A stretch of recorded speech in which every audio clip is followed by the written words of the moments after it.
तो कैसे हैं मेरे दोस्तों। साकामोटो डेज के पिछले सारे एपिसोड्स की लिंक आपको डिस्क्रिप्शन में मिल जाएगी, आप वहां से देख सकते हैं। तो चलिए शुरू करते हैं। अब एपिसोड की शुरुआत में हमें बीच का सीन दिखाया जाता है जहां पर अकीरा होती है और वह साकामोटो, शिन और सेबा से कहती है कि अब हमने टेस्ट 2 को पास कर लिया है, तो क्या अब हम सब क्लासमेट बन सकते हैं। यह सुनकर शिन कहता है कि मुझे नहीं लगता कि जेसीसी में किसी भी तरह का फेस्टिवल या फिर किसी भी तरह का कोई फंक्शन सेलिब्रेट किया जाता है। तभी साकामोटो कहता है कि नहीं भाई, यहाँ पर फेस्टिवल्स और ट्रिप्स भी होती है।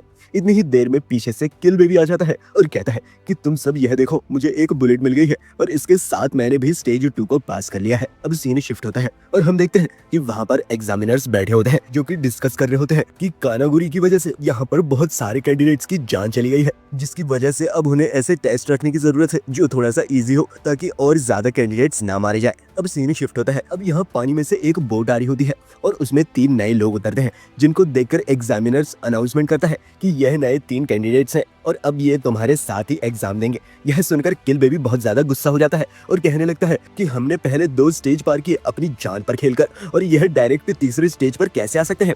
किल बेबी यह सब बोल ही रहा होता है कि वह लड़की किल बेबी पर अटैक कर देती है और उसको नीचे गिराकर उसकी गर्दन उड़ाने ही वाली होती है। वह कहती है कि तुम कुछ ज्यादा नहीं बोल रहे। एंड इस लड़की का नाम टोरा मारू होता है और इतनी देर में एग्जामिनर अनाउंस करता है कि तुम्हें बताना मैं भूल गया कि यह तीनों स्पेशल हिटमैन से रिकमेंडेड होकर यहाँ पर आए हैं और इनका ट्रैक रिकॉर्ड बहुत ही ज्यादा अच्छा है। एंड टोरा मारू के बैग पर साकामोटो का लकी चार्म वाली की चेन टंगी होती है और यह देखकर साकामोटो और शिन दोनों थोड़े हैरान रह जाते हैं। अब सीन शिफ्ट होता है और हम देखते हैं कि इस जगह पर स्लर, गाकू और काशिमा बैठे होते हैं और स्लर अपने नए कैंडिडेट्स को कॉल मिला रहा होता है। तभी काशिमा कहता है कि वो एग्जाम दे रहे होंगे। तभी स्लर कहता है कि हाँ, और वहाँ पर फोन कॉल्स अलाउड नहीं होंगे। यह देखकर काशिमा स्लर से पूछता है, क्या तुम्हें नहीं लगता कि एक न्यूबी को जिसके पास कोई एक्सपीरियंस नहीं है, अब उसको अपनी टीम में डालना थोड़ा रिस्की होगा। तभी स्लर कहता है कि जब हम वक्त के साथ बड़े हो जाते हैं तो हम पर कुछ जिम्मेदारियां और इमोशंस भी हावी हो जाते हैं, जिसकी वजह से हमारी रफ्तार धीमी हो जाती है। लेकिन एक टीनेजर जो कि बिल्कुल नया है, उसके लिए यह सब कुछ फिजूल की बातें होती है और वो सिर्फ अपने काम पर ध्यान देता है। और वैसे भी जब तुमने और गाकू ने मुझे ज्वाइन किया था तब तुम लोग भी तो टीनेज में ही थे। तभी स्लर गाकू से पूछता है, क्यों गाकू, है ना? गाकू कहता है कि ऐसा था क्या, मुझे तो याद भी नहीं। अब सीन शिफ्ट होता है और हमें यह फॉरेस्ट का सीन दिखाया जाता है जहां पर एग्जामिनर अनाउंस करता है कि अब यहां पर एग्जाम का स्टेज 3 शुरू होगा और सब अपनी बुलेट्स के हेड को ओपन करो। और जैसे ही सारे बुलेट्स के हेड को ओपन करते हैं, उनके अंदर से रिबन्स निकल के आ जाते हैं और हर किसी के पास अलग अलग कलर का रिबन होता है। अब एग्जामिनर कहता है कि तुम सब इन रिबन्स को अपनी कमर के पीछे बांध लो, बिल्कुल एक टेल की तरह। एग्जामिनर अनाउंस करता है कि हमने तुम्हें टीम्स में डिवाइड कर दिया है और हर टीम में 3 स्टूडेंट्स होंगे और तुम सबका मेन मोटिव होगा कि दूसरी टीम के टेल्स को लेना। तुम्हारे पास 2 दिन का समय है और इस फॉरेस्ट का जो रेडियस है वह 10 किलोमीटर है। तो अब तुम सब लोग को ज्यादा से ज्यादा टेल्स को कलेक्ट करना है और जो अपनी टेल को लूज कर लेगा उसका समझ लो गेम खत्म हो गया। अब साकामोटो की टीम में किल बेबी और अकीरा होते हैं, शिन की टीम में काजी और सेबा होते हैं। एंड इसी के साथ यह एग्जाम स्टार्ट हो जाता है और सब अपनी अपनी पोजीशन लेने लग जाते हैं।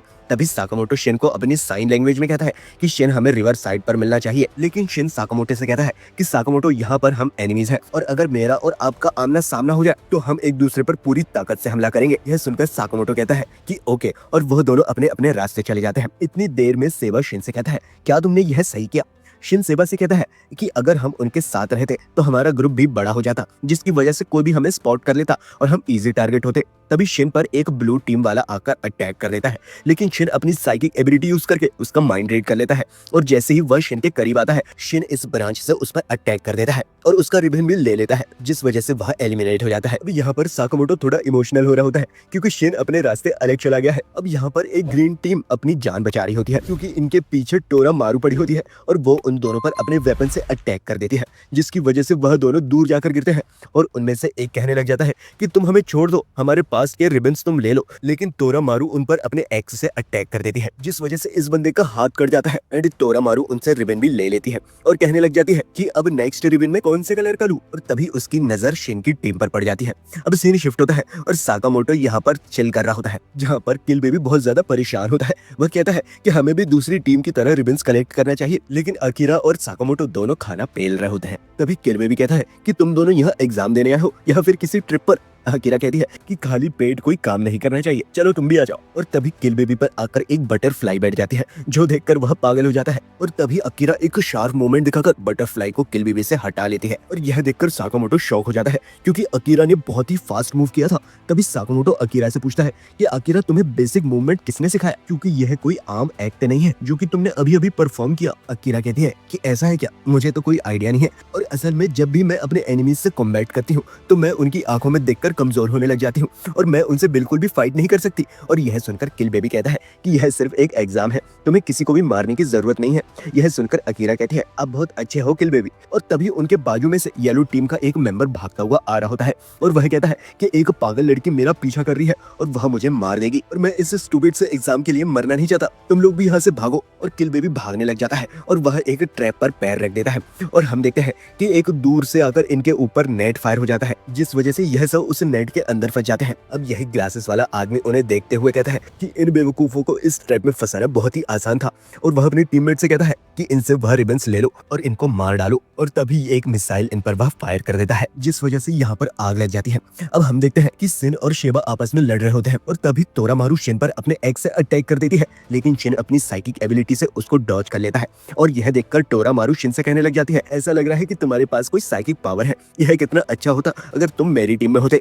तभी सेबा तोरामारू पर अपनी किक से अटैक कर देता है, जिसकी वजह से तोरामारू दूर जाकर गिरती है और वह अपने बैक पर लगे मिस्टर साकामोटो की की चेन को देखकर चिल्लाने लग जाती है, क्योंकि वह थोड़ी सी फट गई है। अब सीन शिफ्ट होता है और हम देखते हैं कि साकामोटो ने अपने एप्रन का यूज करके उस मिसाइल को आराम से ब्लॉक कर लिया होता है, लेकिन साकामोटो को बहुत सारी इंजरीज हुई है। अब साकामोटो कहता है कि यह ट्रैप काफी ज्यादा मजबूत है, इसे इतने आसानी से हम नहीं हिला पाएंगे। अब अकीरा तभी उस ट्रैप से बाहर गिर जाती है, क्योंकि वह बहुत पतली होती है। अब यह देखकर वह लोग अकीरा पर बुलेट्स फायर करने लग जाते हैं। तभी अकीरा उनको किसी तरह से डॉज करके बच जाती है। तभी साकामोटो अकीरा से कहता है कि तुम यहाँ से भाग जाओ, हम लोग कैसे न कैसे मैनेज कर ही लेंगे। तभी अकीरा कहती है कि नहीं, मैं आपके साथ यहाँ पर रहकर लड़ना चाहती हूँ। तभी यहाँ पर टीम येलो के मेंबर्स आ जाते हैं और अकीरा उनको देखकर घबराने लग जाती है। अब अकीरा मन में सोचने लगती है कि मैं लोगों को हर्ट नहीं करना चाहती। तभी साकामोटो अकीरा से कहता है कि इट्स ओके, कभी कभी अच्छा होता है वह रास्ता छोड़ देना चाहिए जो तुम नहीं करना चाहते। तभी साकामोटो की यह बात सुनकर अकीरा को किसी अपने की याद आ जाती है, जिसने अकीरा से भी बिल्कुल सेम वर्ड्स कहे होते हैं। और अकीरा कहती है कि इस बार मैं नहीं हार मानूंगी और किसी अपने को खोने नहीं दूंगी। और तभी उसकी एकदम से वाइब चेंज हो जाती है और वह एकदम कोल्ड हो जाती है और वह इस पर इतना फास्ट अटैक करती है कि इस बंदे की गर्दन में छेद हो जाता है, क्योंकि उसने उसकी फिंगर से इतना फास्ट अटैक किया होता है इस पर। अब साकामोटो यह चीज देखकर शॉक हो जाता है, क्योंकि उसे पहले ही लग रहा था कि यह कोई नॉर्मल लड़की नहीं है। अब येलो टीम ये देखकर वहां से भाग जाती है, क्योंकि उनके फटने लग गई थी। तभी अकीरा उनके पीछे जाने लगती है, लेकिन साकामोटो किसी तरह उस ट्रैप से बाहर निकलकर इस फास्ट मूव को रोक लेता है, क्योंकि अकीरा के अंदर सिर्फ और सिर्फ किलिंग इंटेंट होता है और अकीरा भी नॉर्मल हो जाती है। अब साकामोटो इसी चश्मे वाले बंदे के पास जाकर उसका ट्रीटमेंट करने लगता है और कहता है कि जल्दी से इसको ट्रीटमेंट अगर नहीं मिला तो यह मर जाएगा। किल बेबी अकीरा के पास आता है और कहता है कि यह तुमने क्या किया। तो अकीरा रोने लग जाती है। अकीरा कहती है कि मैंने यह जानबूझकर नहीं किया, मुझे सिर्फ आप लोगों को बचाना था, मुझे कोई और रास्ता नहीं दिखा। और तभी साकामोटो को उसकी एक फ्रेंड की याद आ जाती है, जो बिल्कुल ऐसे ही बातें किया करती थी। तभी साकामोटो अकीरा से पूछता है कि तुम्हारा फैमिली नेम क्या है। तो अकीरा बताती है कि मेरा नाम अकाओ अकीरा है। और यह सुनते ही साकामोटो को याद आता है कि असल में जब साकामोटो जेसीसी के अंदर ग्रेजुएशन कर रहा था, तब उसकी टीम में 2 और बंदे थे, जो कि होते हैं नागुमो और अकाओ, जो कि आगे चल के ऑर्डर के भी मेंबर बनते हैं एंड यह सबसे खतरनाक हिटमैन होते हैं। एंड इसी के साथ यह एपिसोड खत्म हो जाता है। तो गाइस कमेंट करके बताना कि आपको यह वीडियो कैसा लगा, एंड वीडियो अगर पसंद आया हो तो एक लाइक तो बनता है। एंड गाइस यह वीडियो बनाने में मेरी बहुत मेहनत लगी है, तो एज अप्रिशिएशन आप एक सब्सक्राइब तो कर ही सकते हैं। तो मिलते हैं नेक्स्ट वीडियो में। That's my time guys, bye.